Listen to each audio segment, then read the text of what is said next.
ఆవకాయ మూడో రోజు కలిపి ఎలా ఉందో మీకు చూపిస్తూ అది అన్నంలో కలుపుకొని తింటే ఎలా ఉంటుందో చూసేద్దామా మరి. చూడండి మరి. ఇగో ఇవాళ ఇలాగ చిన్న రాచిపిల్లకు తీసుకుంటున్నాను నేను. మూడో రోజు కదా ఈరోజు. ఆవకాయ ఎలా ఉందో చెప్పండి. చూడండి, చాలా కమ్మక గుమ్మగుమ్మలాడిపోతుందండి. నోరు చూస్తుంటేనే ఊరిపోతుంది అన్నట్టుగా ఉంది. చాలా బాగుందండి. ఆవకాయ అయితే కమ్మని వాసన వస్తుంది. ఎంతో బాగుందన్నమాట ఆవకాయ. ఇలాగ మూడో రోజు శుభ్రంగా కలుపుకుని ఒక ఇదే జాడీ తీసుకొచ్చాను కదండి, చిన్న రాచపులోకి తీసుకుందాము.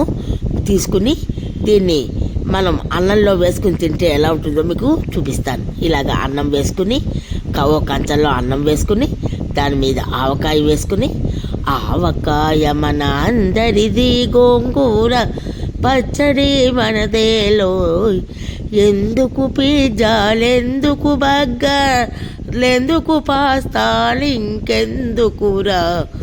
అయితే ఆవకాయ అన్నం కలుపుకొని తింటూ ఉంటే నెయ్యి వేసుకుని వేడి అన్నట్లో నెయ్యి ఆవకాయ కలుపుకొని తింటే భలే ఉంటుందండి.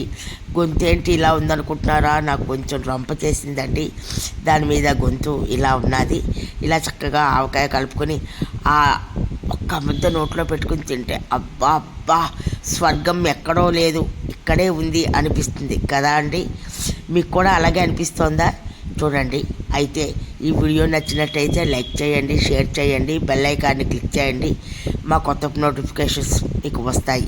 ఈ వీడియో మీకు నచ్చిందనే అనుకుంటున్నాను. ఇలాంటి వీడియోస్ మీకు ఇంకా కావాలి అంటే మన మీనాక్షి క్రియేటివ్స్ని మీరు సబ్స్క్రైబ్ చేసుకోండి. అలాగనే పక్కనే ఉన్న బెల్ ఐకాన్ని క్లిక్ చేయండి. మా కొత్త నోటిఫికేషన్స్ మీకు వస్తాయి. ఉంటానండి.